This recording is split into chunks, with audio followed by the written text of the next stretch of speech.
Hello, doctors and students. Welcome back to another episode of the UCM podcast. I'm Dr. Bill Davis, and with me today is our Director of Client Success, Tony Hook. Hey. All right.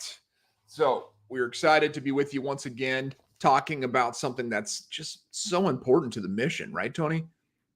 Absolutely. This one is birthed out of having many conversations with doctors who are owners and doctors who are associates and some of the souring experiences that have happened, and we've all heard stories.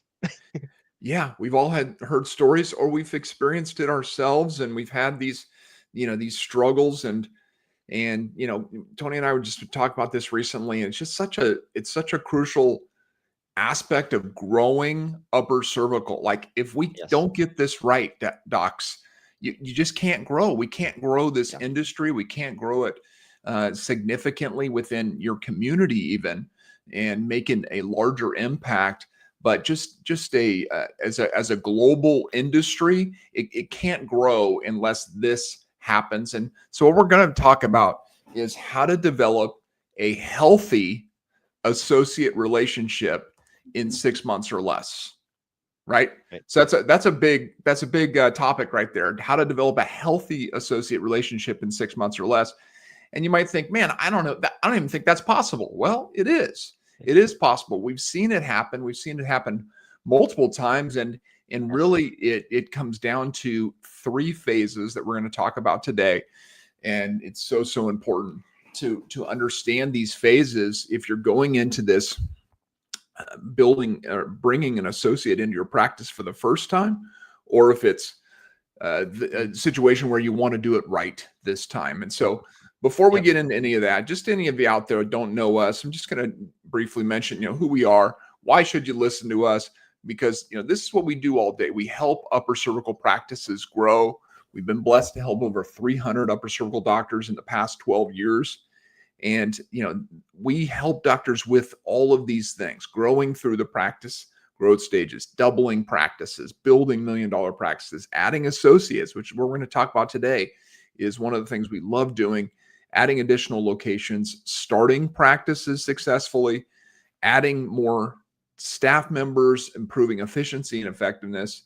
And, and we also love just producing great content like this podcast. We've been blessed now to interview over 175 of the most successful upper cervical specialists in the world on this podcast, have surveyed over 1,000 upper cervical practices over the past 10 years with our annual survey, and have written 2 editions of our book, Upper Cervical Practice Mastery. And so this is what we do all with day, another one every coming. day. And we've got a new book that we actually are writing and are coming up soon. We haven't even talked about it yet on this podcast, but you'll be hearing more about it very soon. So as we talk about a lot on this podcast is the different practice growth stages. And this primarily who we're talking about today, as far as developing a healthy associate relationship, is those doctors in practice growth stage 2, right? They're in a solo practice, collecting more than $20,000 per month. And they're, in that place. We'll talk about some of the specifics when it comes to financial preparation, but they're in that place where their practice is ready for a second doctor to come in. But it's not just for these doctors, right, Tony? It's also for other docs as well. Sure. I mean, because you may have an associate on your team and you're like, I feel like I could have done that a little better. You got through the issues, but wouldn't it be better to have a system in place that, successfully mitigates potential issues, right? And so they don't even come up. There's nothing to work through because you set it up right in the first place.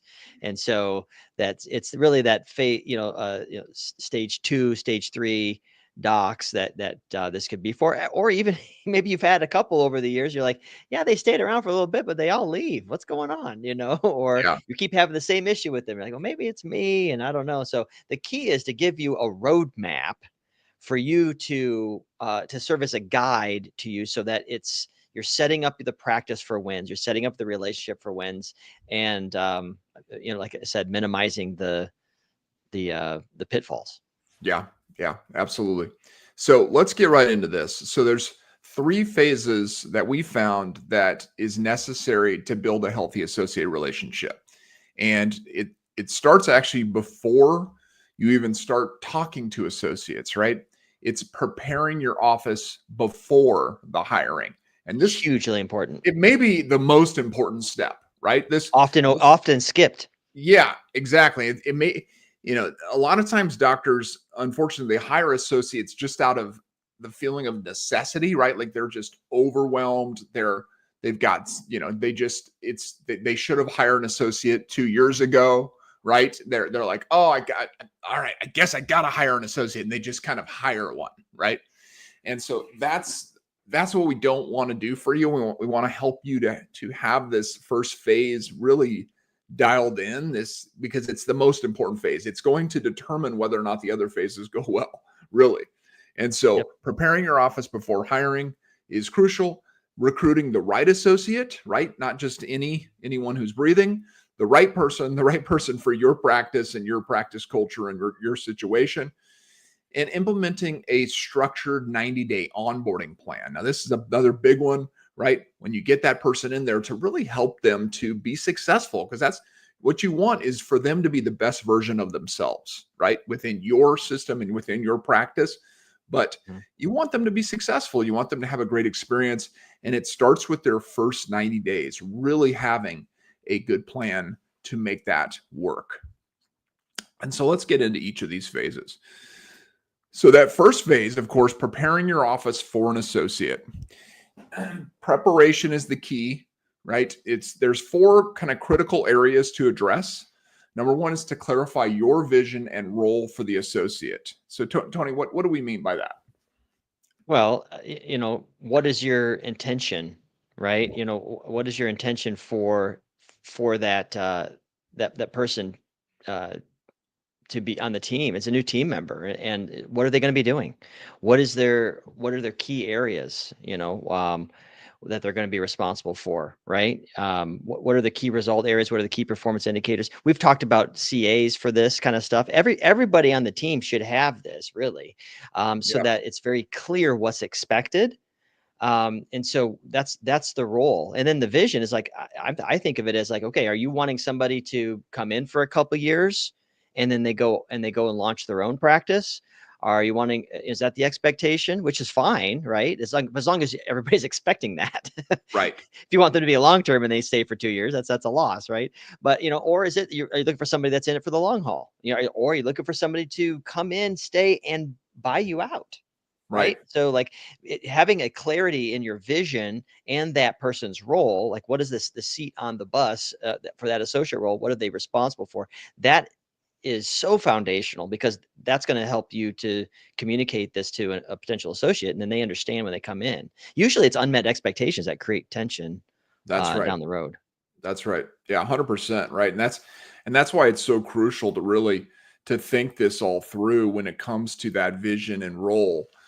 Because like you said, if you don't have a good position agreement, right, where you're dialing in those KRAs and KPIs so that they, so exactly what you're expecting from them, and then you communicate that effectively to them. Like, you can't hit a target if you don't know where it is. And so it's such an important part of any role within your team, but especially going to be your highest salaried role, right? Your most expensive team member on the team. You got to make sure that it's dialed in. Number two is that ensuring financial readiness. We'll talk more about that in one of the future slides. And then preparing the team for the transition. I think this is something that a lot of times doctors don't really do or think about. Is they may be thinking, I need an associate. But if you don't start talking to your team about that, and talking about like why that's so important, and talking to them about, okay, so when this person comes in, this is what, we need to do as a team. This is why we're bringing them in, so that we can help more people in the community. This is this is the kind of person that we're looking for, right? When we're going through the hiring process, can you help me to identify if this is the right person for the team, right? That's a crucial part of this, is giving respect to your current team members and helping them to feel like they're part of the team. This isn't your decision. This is a decision that you guys need to make together, Because again, what you don't want to do is mess up your culture when you're bringing on a new doctor, right? You want this new doctor to really be rowing in the same direction as the rest of you, hmm right? hmm And to be welcomed onto the team, Yeah, you don't want your one of your somebody on your front desk to all of a sudden there's this tension with the doctor and them, and like that's not the way this is done, da da da, and the people right. step on each other's toes, and it's like, wow, we just like you mentioned, like the office dynamic, the culture is now shifted, and it's weird. Patients will Exactly. pick up on that, and it's not going to be a win.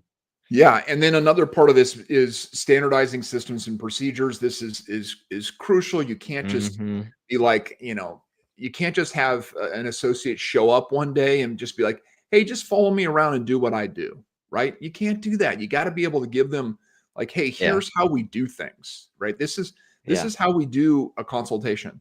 This is how we do a progress exam. This is how we do a report of findings here, right? yeah, You yeah. got to have those systems in place for them to be able to feel like they can step in and do what you do, to have the confidence to do what you do. And also, again, for the sake of the team, right? You can't have one doctor doing things completely different than the other doctor and not have that be a source of great frustration for the other members of the team, right? hmm Like the CAs are going to be extremely frustrated hmm if you guys are both like you're both running your own systems, right? And so Absolutely. having that standardization of the systems, what's expected, and how to do that, and those milestones for those key parts of the role of upper cervical chiropractor within your practice is crucial. Yeah, including also, are you doing regular meetings? Yeah, Are you doing one-on-ones? Well, we just kind of get to no structure. You can't expect somebody to come jump into this thing where it's kind of nebulous as far as the communication goes and your systems. Oh yeah, we have systems. Are they documented? Well, no. Everybody right, knows what they are. Well, the new right. guy's not gonna know, Nope. and then so figure it out. Follow me around. Figure it out. Like you said, that's not a good. That's a recipe for misinterpretation and miscommunication, and it's Absolutely. going to frustrate everybody and quickly, Yeah, and quickly. it's a great point too, Tony. Like if you're not doing weekly team meetings and you're thinking of bringing on an associate, you're missing a step. Like that should Yeah, be something that is already in place yeah, before they get there. Because there's so yeah, many things that will be missed in a practice and not just it won't run the same if you don't do those weekly team meetings. And so having that already in place as part of your standard systems is a crucial piece. So just to dive in deeper on these core things here, clarifying the vision role, define the associate's primary responsibilities, set expectations for patient volume and technique proficiency. This is something I think a lot of times doctors don't do when they're really trying to clarify this role. Is, well, what do you expect them to do, right? Like, what's yeah, success in this role? Like, how many yeah, patient visits should they be seeing, right? Are you right. expecting them to be seeing as many patients as you? Or are you expecting them to see less than you, more than you? Like, what is the hmm expectation, right? Having that clearly in your mind so that you Yeah, can communicate that to them as a target, as a eventual goal. They don't need to be doing that the first week, but you got to have some sort of clarity when it comes to what is this role going to do? Like, what are you looking to double the practice? Well, then have that clearly spelled out for right. them.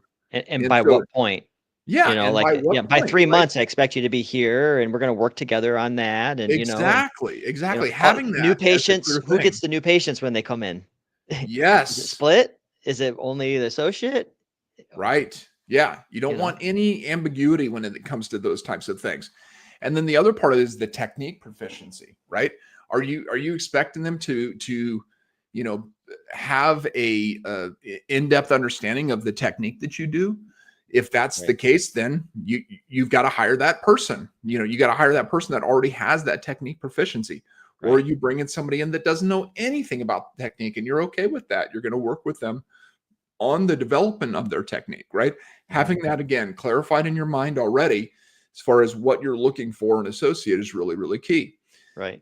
And then outlining a clear career path for them, right? Like we talked about before, like when you have that vision of, okay, this, I'd like to see this person take over the practice. I would like to sell them the practice in 10 years or whatever it is, right? Like if you can spell that out from them on day one, right? Like it's like, okay, this is what I see in this role. Here you are. This is where you'd be in year 3. This is where you'd be in year 5. This is where, you know what I mean? Like that, if you have that for them, they're able to get much more excited about the role and see that this is something that can lead to a better future for them, even if the early years are harder, right? Which is going to typically be the situation. And then again, if it's a situation where you're looking to build a training program, right, where you train associates for 2 years and then you release them to go start their own practices, then have that clearly within the career path as part of that initial conversation with them. So that's that clarified vision and role.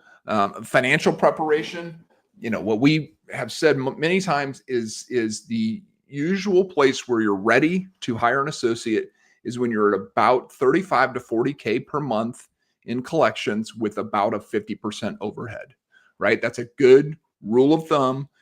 General place where you usually you have the right amount of volume, the right amount of money so that you can pay this person, and that you are ready to the practice is kind of ripe for continued growth from that point. Yeah, and if you try to do it too soon, that's the biggest issue, right? You try to do it too soon, then you're going to be frustrated maybe when they're not producing where you want them to be at a certain period of time. And now you're treating them a little different. And then they see that, and I've seen that happen where like, hey, you should be here. And they're like, well, I'm working on this, so you want to give enough time, because if you're too strapped, you stretched yourself a little too thin on your profit by bringing somebody on too soon, right? That's what we're trying to avoid. And then if you wait too long, now it's like, we got to get somebody now, because we can't even, we've got a 3-week waiting list. For the record, you should really never have a waiting list. Anytime somebody has to wait to come in, that means something's broken as far as the available times. Just throwing that out there. Yeah, absolutely. That doesn't serve your community. But you don't want to wait too long. You don't want to do it too soon. Here's a good, just general rule of thumb, like you said, good practice: 40K, 50% overhead. And if you're not at 50%, then let's find ways to get you to where you're at that point. Exactly. And it's like you said, it comes down to margin, right? If you have the proper margin within the practice, then it's going to be the best possible situation for the associate to come into. They're not going to feel ridiculously pressured from day one to, if you hire an associate, like when you're at 20K or 25K, it's like, oh man, they got to produce in month 1 or I can't make this work. That's not a good situation for anyone, right? And so doing it at the right time is crucial. And then also you want to be, you want to budget for this, right? If you want to be able to save up some money in preparation for this, right? And so that's why it's, you don't want to do this in the first month that you ever hit $40,000 per month, right? Like you've been doing 20,000 per month, and all of a sudden you did an event or something, and all of a sudden you had a huge month and you hit 40. It's like, I need an associate. No, you don't. You gotta have some stability within that practice and consistency at that level. Yeah. And that's when what's best is, pay yourself like you're still doing 20 a month, and start building up some savings, some retained earnings, so that you can then, when you bring on that associate, you're ready for their salary, for potential bonuses, for a training period where their production may be lower, so you can carry the practice more, right? You got to be ready for those kinds of things, so that it's not going to be ridiculously high pressure in the practice. And then you want to set those revenue benchmarks, like we mentioned earlier, to measure their impact, right? In month 3, they should be here. In month 6 and 12, month 12, whatever. This is where we want to see them get to, and this is how we're going to help them get there. Yep. And then, as we mentioned, the team, preparing the team, informing the staff about the role, training the staff for how to handle different situations when there's 2 doctors in the practice, and then just establishing a welcoming environment to build trust with patients as well. all those kinds of things as part of that team preparation step. And then, as we mentioned, the systems and procedures, just standardizing as much as you possibly can in the practice is crucial for all sorts of reasons, but definitely for bringing on an associate, standardizing your patient flow and, even how you're doing your charting and your care recommendations and those kinds of things, right? You don't want to have extremely different care plans happening either, right? Where it's like, they're recommending 4 visits and you're recommending 40, right? Like that's just weird and doesn't make any sense. Ensure, just clear expectations, operational consistency, reducing confusion will set up the associate for success is all crucial. One thing too, in regards to kind of acclimating the doctor into the practice for the patients, start having that new associate do some doctor videos, do some video testimonials with the patient side by side. And so those videos then go on YouTube and Facebook and the website, and now they're a familiar face, because the last thing you want is a patient to come in or even be referred in, and they look up on the website and the associate's nowhere on the website. They come in and now they feel like, oh, I don't want the B team. I don't want, Dr. Junior, that kind of the junior doctor, so just putting them on the website, getting them in the materials, on the email signatures, creating videos, those kinds of things helps to put them, build that trust, really is what we're talking about, is trust. Yeah, absolutely. And that should be part of that onboarding process as we get into that here in a minute as well, is getting them integrated into your practice. Phase 2 here is recruiting the right associate, right? Hiring the right person, just as important as the preparation, right? Once you have prepared well, then this phase gets much easier, right? But you still got to do this. You got to do it well. And so steps to recruit successfully include defining your ideal associate, utilizing effective recruiting strategies, and conducting a thorough interview and selection process. Let's go through each of these. And so defining the ideal associate, right? So, talking about like experience level and personality traits, work ethic, lining them with the practice philosophy, long-term vision. Tony, talk more about this. Versus a new grad versus experienced doctor. Is that what we're talking about? Yeah, or just all of this. Like, what is your ideal associate? Like, how do you start to position this even within your, the marketing of the position and that type of thing? You've got to know what you're looking for. For sure. I was thinking of another doctor I was talking with recently, and I asked him, I said, hey, what kind of personality traits like just bug the heck out of you? Let's go there, for a little bit. Oh, I can't stand it when someone is disorganized, or I can't, boy, man, when they have this or that. Write those things down, because if that's going to be a constant source of, friction, then, that's the personality trait, not to say that one thing's right or wrong. It's not right or wrong. It's just a preference. This is a person that you're going to be sharing space with on a regular basis. And so it's important to know, like, who do you get along with? Who do you tend to resonate with, or not resonate with? Who's abrasive to you? Those kinds of things. And so, make sure that you're not then you identify what you're looking for and what you're not looking for. And that's just as good, because you're going to need to weed out people. And as far as a new grad or experienced doctor, do you want it? Are you wanting somebody that's, already has some, they've already owned a practice and now they're like, hey, I don't want to do that. I just want to be an associate somewhere. Or do they have upper cervical experience? Do they not? Are they full spine looking to grow into that? So like all of those questions, if it's a new grad, they're green, they got the passion most likely, but they just don't have the experience. And so like your involvement level is going to be so different as far as the training, which will be what we'll talk about at some point here. But, so just defining what you like. What is it you want to do? How much time do you want to be spending with these people? Do they get your, like that third point there, alignment with your practice philosophy, long-term vision? Like you should have it laid out there, like, this is our mission statement, this is who we are, and they need to be congruent with this. They need to have fire. I've talked to some doctors who've brought somebody on, they connect with them personally, but then they come to find out the fire's not there.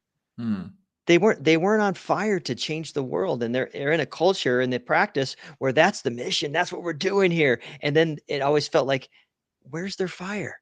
What? And you know how hard it is to try to get somebody to have passion. when it's not there, man, Right. that is way harder than any kind of technique skill or mindset stuff. Passion is, it's like you need somebody that has that, Yeah. so. Yeah. No, that's so good because and the better you can do at this point where like you're defining what this ideal associate looks like, it will dramatically improve number one your ability to create a good post that you're going to be putting out there and advertising this position, but also it's going to help you to more effectively interview, more effectively do different tests and things like that. 100%.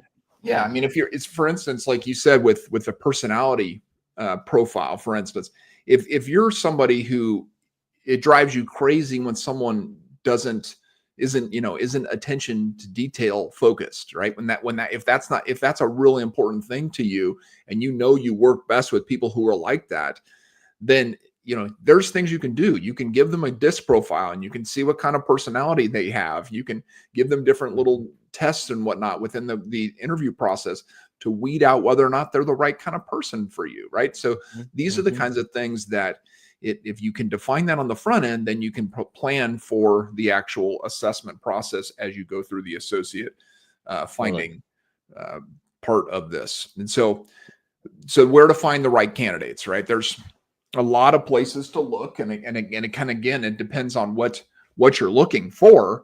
But if you're looking for definitely a new grad or someone who's just coming out of school, chiropractic schools, right? You should be in those school networks with whether it's speaking at the schools, in the clubs, doing posts to the to the job boards, when do all those kinds of things, defining what you're looking for in those circumstances. Alumni associations can be another good place to do it.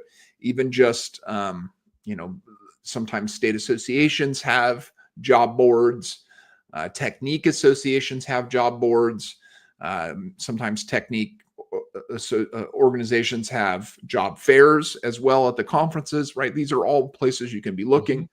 Other job boards, even just like social media when it comes to Facebook groups and putting things out there like that, creating some videos or a video where you talk about the post, or maybe talk about the position and posting that on these places. These are all places you can definitely look. And just professionally networking, right? Talking with other doctors, talking with other students, Let them talking know with you're other looking. associates. Let them know you're looking, right? This is what I'm looking for, and all that type of thing. The That's more right. that you put that out there, the better. Matter of fact, if you have that personality profile and the job description, you can send that to other professionals, your colleagues, and say, "This is the kind of person I'm looking for," and they're able, get them being your ambassador a little bit, and that's a cool tool too. Yeah. And give this is going to take some time. Yes. I mean, Bill, you and I know that there's docs that have been looking for, year plus. Yeah. It's if you're looking especially when you're looking for that long term commitment, that person who's on the team and they're part of the team, they're part of the culture. And so, just have that. I say that, so your mindset, if you're looking to hire that associate or that second associate or whatever, don't be expecting to start these things and all of a sudden within, a month, you've got somebody. Yeah. I'd almost say if that happens that quick, I'd be like, Yeah.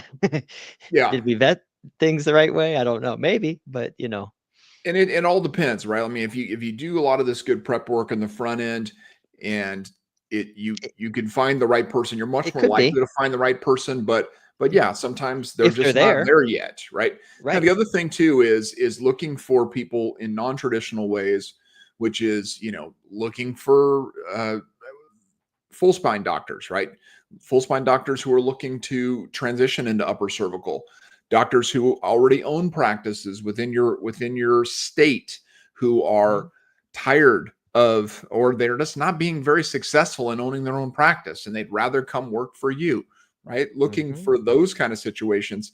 You can even do like a direct mail campaign, or go to again, like state associations and network and talk with people, right? These are different ways that you can also find associates. And then you get into the interview and selection process. Once you start getting candidates, right, you want to conduct multiple interviews with them, in-person interviews, at some point, right? You can start with a Zoom or that type of thing, but at some point you want to have them in the practice, and just start arranging shadowing opportunities for them to follow you around. And because you're interviewing them, but they're also interviewing you. They need to know if this is going to be a good fit for them as well. And That's right. using behavioral questions, gauge attitude, problem solving type questions, those types of things, try to figure out how they think, what type of mindset they have, and those types of things. And then just what you're really trying to do is ensure a mutual fit between you and the associate and the team, for it to be a good fit for you.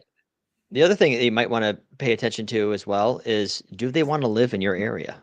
Yeah. A lot of times you're going to talk to people that are outside the state, and I've talked to doctors. It was a good fit. They just didn't like living where there was snow. So that's kind of a big deal then. Yes. The deal breaker was the community or the people. I just don't like being around these types of people. Well, it doesn't matter how great your relationship is there, and if they don't like being in your state or your community, then so make sure that you've got a couple test questions. Hey, have you looked around in the area? Do you feel like you'd want to live here? Those Right. kinds of things. Right. Yeah. And There's states that I wouldn't move to. yeah, for sure. And that is why a longer time in a location while you kind of talk with them is Right. important, right? Have them come out for a week, right? Don't I mean, Right. what can you learn in a day or Yes. two about a new It's community, got to right? be. You got to be out there for a while to really kind of get a feel for it. hmm Drive around, see what it's like, and that type of thing. Bring See your what type of- spouse, bring your kids, so they yeah, can, because there's a whole dynamic there. yes, The wife's yeah, great and with it, and and that the actually is husband's like, nope. and that actually is a really good interview. If you can you can do the solo interview with just the candidate, but at some point do a spousal interview where you go out to dinner, for instance, with the other couple, right? If it's you and your wife with the candidate and their spouse, and you all go out to dinner together in that kind of casual, relaxed environment, you can learn a lot about them in that circumstance. Because what you don't want is to have a great doc who you really enjoy, but their spouse is terrible, right? Or is a real that, like that. You don't want that. You don't want to bring drama into your life in that type of circumstance. And so having that type of engagement at some point during the process is wise. And then phase 3 is the 90-day onboarding plan. Now, this is a structured. They found the person. They've got him in the office. You found the person. You've got the right one. You believe that they're ready to go. And now, what are you going to do? What are they going to do on day 1 through day 90? What you want is that to be planned out as much as you possibly can, to have a structured onboarding plan that sets the tone for success. And this will depend on a lot of different factors that we've talked about, right? How much do they know about your technique? How much experience do they have in practice, right? That will determine what this training period looks like. But as a basic, rule of thumb, month 1 is about foundation and training, right? Foundation of what it's like to be part of this practice, what your mission is about, your values, those types of things, and training them on being part of your system and part of the practice. Month 2 is increased responsibility, where they start doing more on their own. And then month 3 is a full integration, where basically by the end of 90 days, you want them to be doing everything within the practice. Like they need to be fully integrated and operating as a doctor within your practice would be the goal. Yeah. And so month 1, foundation and training, it's, this is just a general rule. You can get a lot more detailed than this, and it can be more specific to the type of person you're working with. But a shadowing and training, those first few weeks, just following you around, learning they need to be doing a lot of things on their own in those first few weeks too, right? Reading through procedures, memorizing milestones, practicing on their own, role playing, learning, how do I do a consultation? How do I do a report of findings here? What do I do during the exam? What do I do during imaging, right? How do I do patient interaction on an individual visit? What do we do with patient education, progress exams, all those types of things?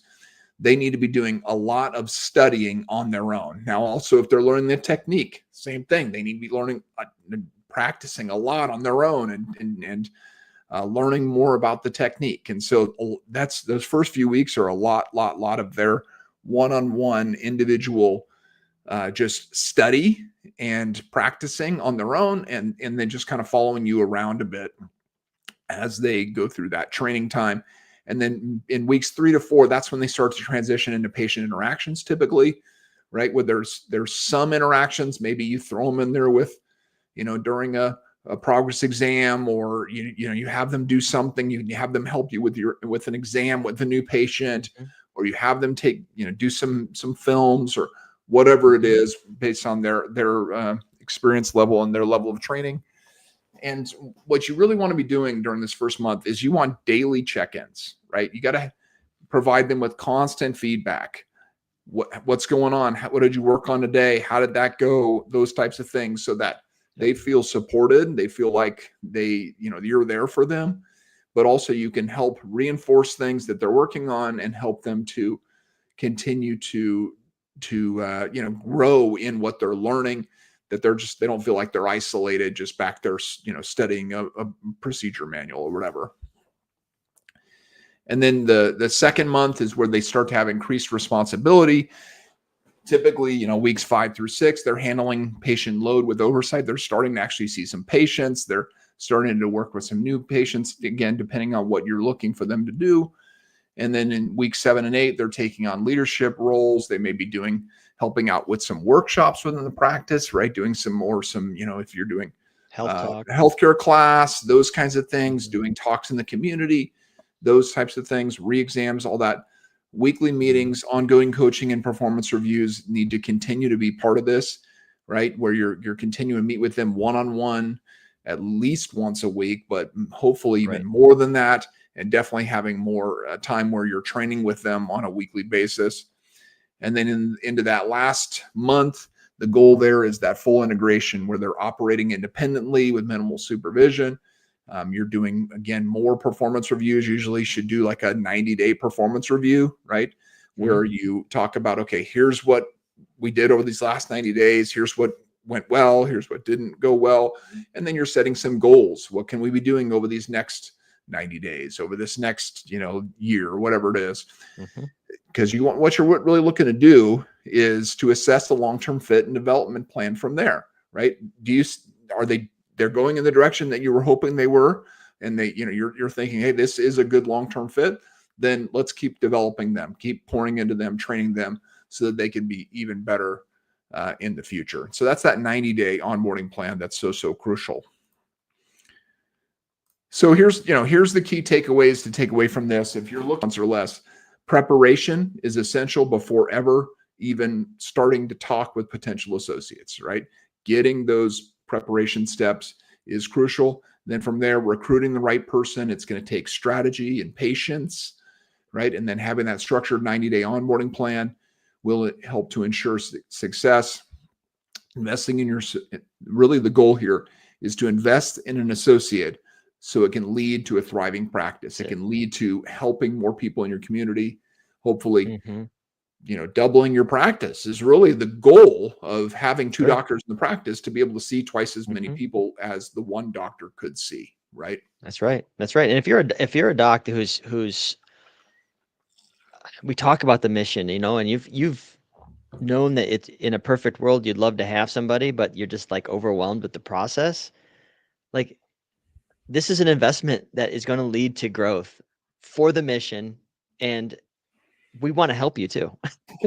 You don't have to go at this alone. We just we gave a lot of information in this, Bill. Like this is, and I think this is solid. This is some solid stuff here.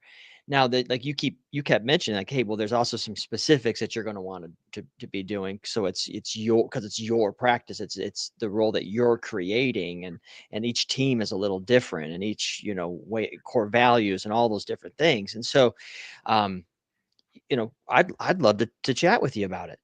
Yeah. Let's come up with a game plan together.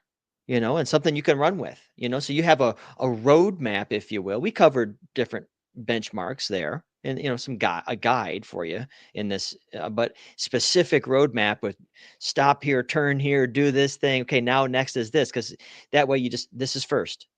Okay, this is second. Okay, now let's work together on this. And so I would love to help you prepare and then find that person and then help get them trained. And at the end of it, hey, you're good to go, man. So, hit me up, go to ucmgrow.com. You just pick a time to chat and just talk about, what's your heart on this? What's your game plan? Let's work on this. Let's team up. Let's do it. Yeah, that's it. And that's it. I mean, and we're here to be your guide, right? Yeah. We're here to help you walk through this, avoid those potholes, right? Avoid those areas where you're going to get that flat tire. You're going to feel like it's not working and all those kinds of things, right? We've been through this over and over, and we got a good system for developing associates. And so I highly recommend go over to the website, ucmgrow.com. If you feel like it's time for you to hire an associate, we want to help you do that. And if you also feel like, hey, you know what, next time I want to do it better than I did it before, that's also a good reason to head to the website, ucmgrow.com.